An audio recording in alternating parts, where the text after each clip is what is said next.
popolazione della martoriata Ucraina.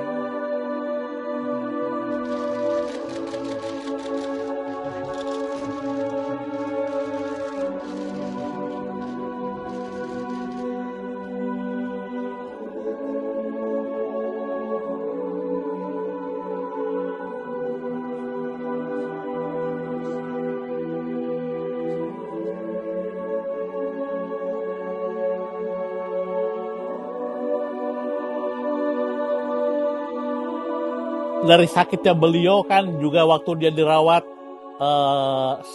selama 6 minggu kan di rumah sakit Gemelli, itu kan juga dikatakan bahwa dokter gitu ya men-sharingkan bahwa ada 2 kali sebenarnya itu peristiwa di mana paus itu sangat kritis begitu ya.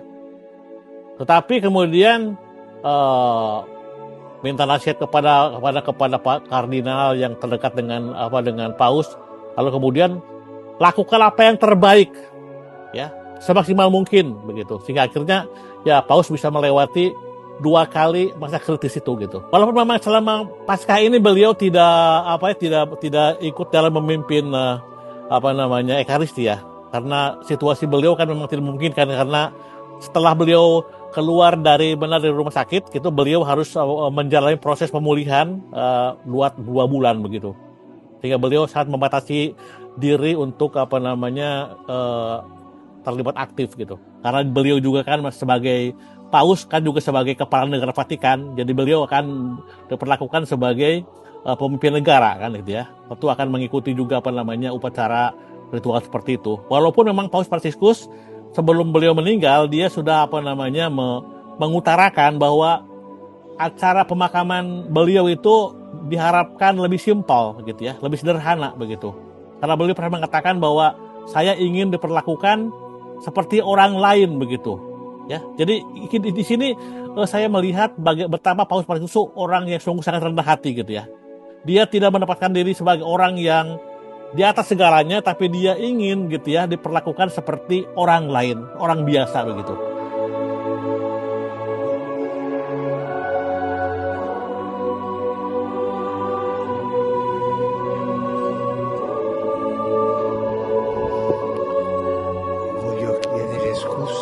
Kebetulan saya sebagai pimpinan Ordo kami sudah 3 kali bertemu dengan beliau, karena kami di acara pertemuan para jenderal sedunia itu kami ada setiap 2 tahun itu ada pertemuan secara pribadi dengan paus ya. Beliau dan kami biasa bertemu dengan beliau itu di gedung Paulus ke-6 gitu ya, di ruang sinode begitu. Dan biasanya kami bertemu dengan beliau itu biasanya beliau itu bukan menyampaikan pengajaran, tapi justru mendengarkan begitu ya. Jadi diharapkan bahwa beliau memang menyiapkan teks, tapi dia tidak pernah membacakan teks, tapi beliau lebih mendengarkan pertanyaan yang disampaikan oleh kami begitu ya.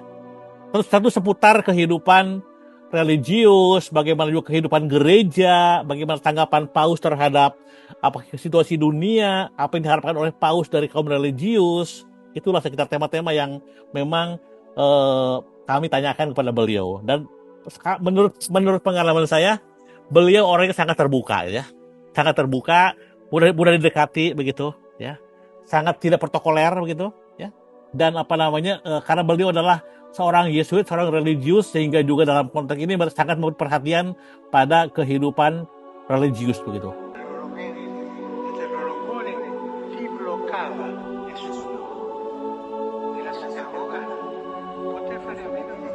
Domani ricorre la giornata nazionale di commemorazione in memoria delle vittime dell'Olocausto. Oh jelas, tentu yang paling jelas ya, bahwa legacy dari Paus Fransiskus sebagai pemimpin gereja sedunia adalah keteladanan hidupnya ya. Beliau sungguh-sungguh menghidupi nilai-nilai Injili ya. Kesederhanaan beliau, kerendahan hatinya, konsistensinya, integritas pribadinya begitu ya, dia menuntut dari orang lain apa yang dia sendiri lakukan begitu.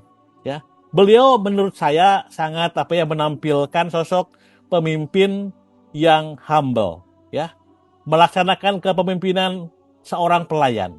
Ya, karena dia selalu mengatakan bahwa dia menghidupi apa yang Yesus ajarkan, Yesus hidupi apa yang dikatakan oleh Injil begitu. Jadi dia selalu membawa kembali ke sana, gitu ya. Sehingga dalam konteks kepemimpinan pun beliau dengan tentu dengan background beliau sebagai Yesuit ya, saat menekankan mengenai pentingnya discernment komunal, ya. Maka beliau kemudian akhirnya mencanangkan dalam gereja juga melakukan yang disebut sebagai sinode para uskup, sinode tentang sinodalitas gitu yang dilaksanakan dari tahun 2021 sampai dengan 2024 ya. Itu yang memang sangat menekankan bagaimana gereja ini menjadi gereja yang sinodal, gereja yang mendengarkan umat, gereja berjalan bersama dengan umat, ya, gereja yang juga membuat kebijakan pastoral yang juga melibatkan umat begitu, ya. Ini jadi sangat luar biasa, ya.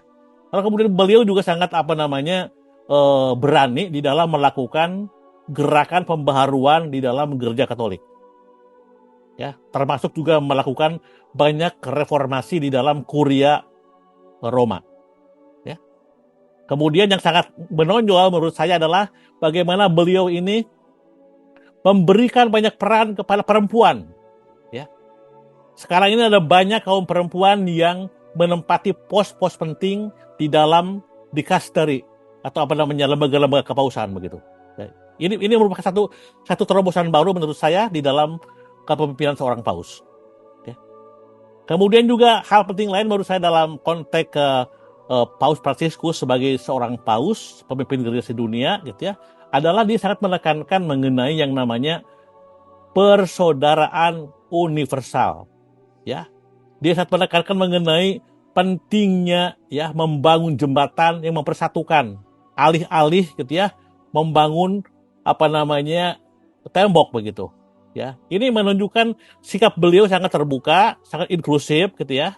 Sehingga beliau pun juga di dalam konteks kepemimpinannya itu banyak sekali menjalin relasi dengan para pemimpin ya negara-negara yang non Katolik begitu ya. Beliau mengunjungi negara-negara Islam ya, gitu ya, negara kecil gitu ya. Ini menunjukkan perhatian beliau untuk membangun yang saya katakan tadi mengenai persaudaraan universal begitu ya, inklusivitas. Bahkan dengan dokumen Abu Dhabi yang terkenal mengenai yang disebut sebagai persaudaraan manusiawi begitu, itu menurut saya itu sebagai satu legacy yang memang patut diteruskan gitu ya oleh penerusnya begitu ya. Kemudian juga menurut saya yang penting adalah bahwa paus ini karena memang mengambil nama Fransiskus, sehingga juga semangat inspirasi dari Fransiskus Asisi itu sungguh-sungguh beliau laksanakan ya di dalam program pastoral beliau. Ya, yang pertama adalah memperhatikan orang miskin. Ya, jadi paus ini sangat getol untuk memperhatikan kaum marginal, mereka yang hidup di luaran begitu. Ya, bahkan yang sebagai tindakan simbolis dia adalah waktu saat pertama kali dia sebagai paus, dia kemudian mengunjungi Pulau Lampedusa begitu ya. Tempat di mana banyak para pengungsi di situ ya. Kemudian juga tindak simbolik lain adalah saat hari Kamis Putih ya, beliau juga mencuci kaki para narapidana, termasuk juga perempuan ya. Itu tindakan simbolis profetik begitu ya yang beliau lakukan begitu. Kemudian yang kedua, selain juga perhatian kepada orang miskin ini, bahkan paus sendiri yang memerintahkan juga untuk membangun kamar mandi ya untuk para orang miskin itu di sekitar Vatikan, di sekitar lapangan Vatikan begitu, sehingga para orang-orang yang gelandangan itu bisa mandi di sana. Kemudian mereka bisa juga tiap pagi mendapatkan breakfast gratis di sana gitu ya. Ini satu hal yang menurut saya gitu sangat sekali menonjol dari Fransiskus. Yang ketiga, beliau sangat menekankan mengenai pentingnya juga tentang perlindungan terhadap lingkungan hidup, ya, melalui ensiklik Laudato Si. Menurut saya itu sangat luar biasa dampaknya begitu, bagaimana gereja melalui Paus Fransiskus sangat menekankan pentingnya ya menjaga keutuhan lingkungan hidup ya sebagai rumah kita bersama begitu ya. Kemudian hal lain yang penting yang saya lihat dari beliau adalah tadi sebagai pemimpin, beliau pemimpin yang sangat rendah hati, sederhana gitu ya, sebagaimana juga beliau tunjukkan pada saat dia berkunjung ke Indonesia begitu ya, beliau menolak menggunakan fasilitas yang mewah, dia menggunakan fasilitas yang sangat sederhana begitu.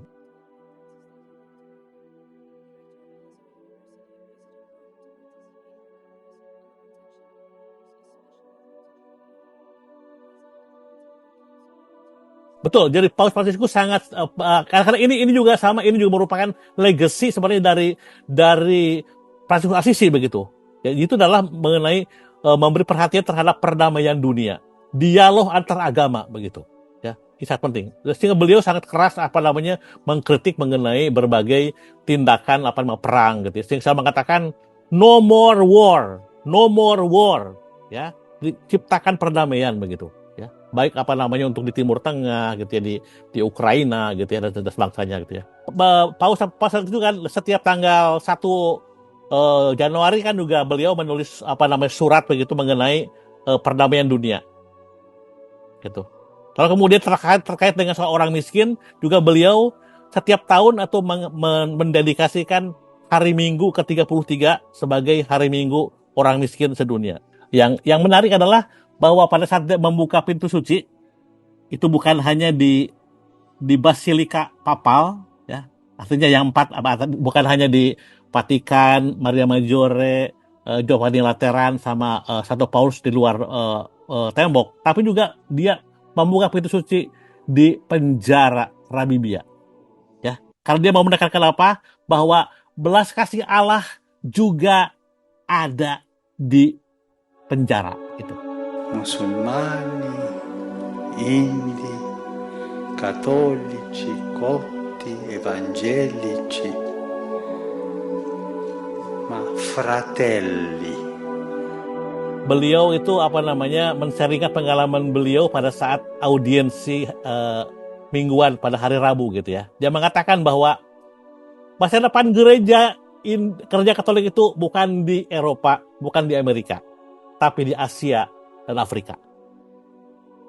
Ya, jadi itu sungguh-sungguh statement yang menurut saya menunjukkan inilah masa depan gereja begitu.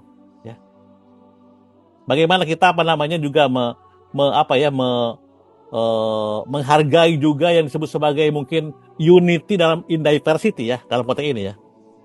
Karena konteks Afrika Asia kan sangat heterogen ya gitu kan.